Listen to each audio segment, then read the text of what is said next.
Good day, viewers. Today I thought I would do a biology video, a GCSE biology video, and the topic I want to start with is DNA, which stands for deoxyribonucleic acid, because it's very important, and I think a lot of people don't really understand the significance of it, or they don't understand the links in the chain that go from DNA to um, our appearance. I think everyone understands that certain things are genetic, like eye color and things like that, but they don't really understand how we get from the genes to the appearance.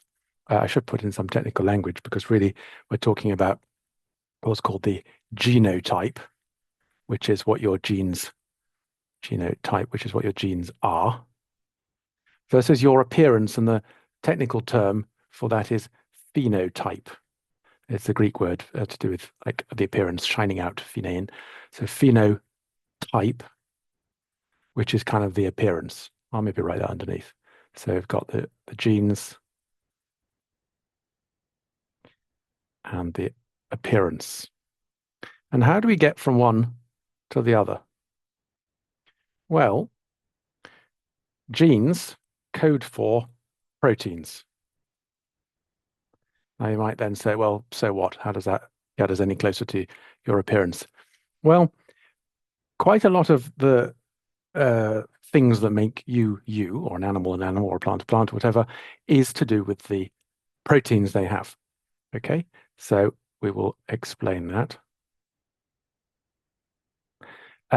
You can think of it, don't write this in an exam. I mean, we say genes code for protein. That's the technical language to use, but you can think of it as a kind of a recipe,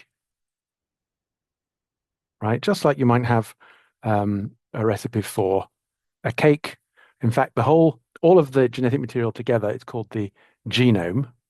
And the genome is kind of like, you might call it or consider it in your mind to help you. It's like a kind of a cookbook. And that cookbook will have a certain page with a certain recipe, and that will be the recipe, let's say, for, some sort of cake, like so. Okay, there might be another recipe that's for something else.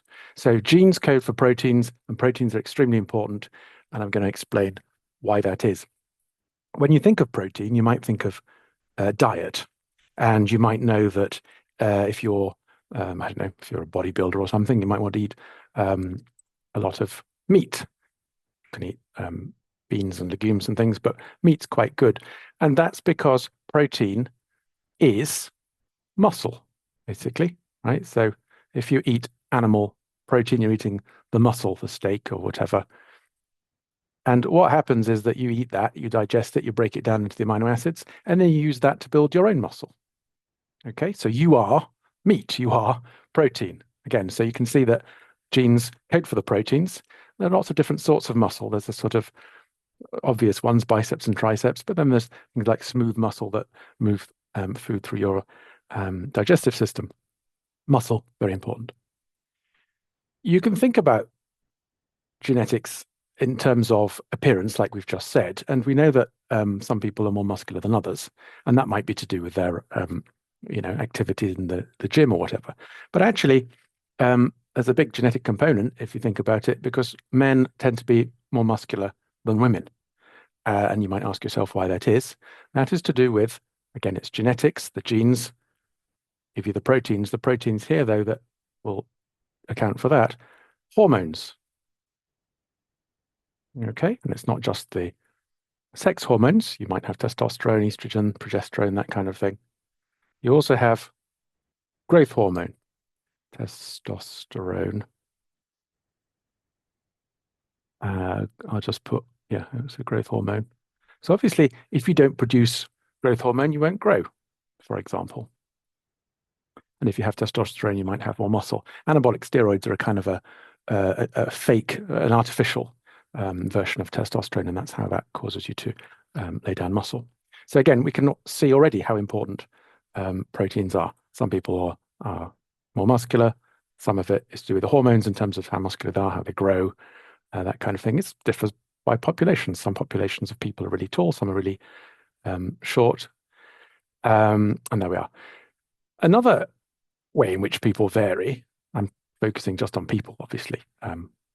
All animals have genes, all life have genes, plants and so on. But just to get the point across, we can think about people varying. And an obvious way that people vary is via their coloring, right? Their skin color, eye color, hair color. And this is, again, a protein, and this is pigment. If your ancestors lived in a place with lots of sunshine, lots of UV light, then you produce a lot of melanin naturally as a kind of a protection against that UV light. I'll write that in, melanin.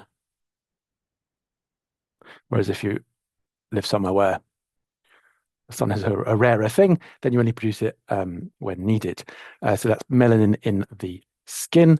But of course, it's a similar story with your eye color, your hair color, and so on. These are all pigments. And it's not just the superficial pigments as well, because you also have pigments in your red blood cells. Your red blood cells are red. Pigments almost always to do with color. And they're red because they have a thing called hemoglobin. And that's the thing that carries the oxygen around. Hemoglobin. So the oxygen binds to the hemoglobin and it carries the oxygen around your body, which is extremely important. Similarly, in plants, they're green. They're green because of a thing called chlorophyll. That too is a pigment, and that's where photosynthesis happens. So pigments, very important, not just superficial, have an important metabolic role as well. And there we are. So again, proteins are extremely important. Another way in which people vary is a bit more subtle than this, if you think about it. We were talking about diet before. You probably all know someone who is or claims to be lactose intolerant. And if someone is lactose intolerant, that means that they don't have an enzyme that breaks down the lactose. So milk, dairy contains a sugar. Sugars often end in O's. It's called lactose, like the word lactate, to do with breastfeeding. So lactose is the sugar found in dairy. Lactase, A's endings are usually enzymes, and that is not present in some people. There are other examples as well to do with alcohol dehydrogenase, so how you break down alcohol.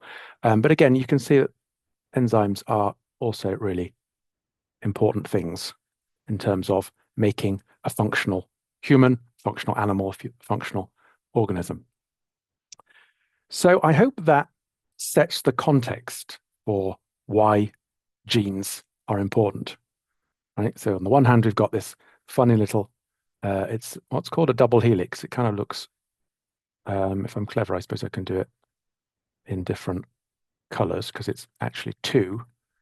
If I do it like this, there we are, look, like that. So it's kind of like a ladder, but it's called a double helix. And it's a very special little molecule. And it has, well, we'll come on to this in a moment. This codes for these proteins. And then you can also understand how if something goes wrong with a gene, something will go wrong with a protein.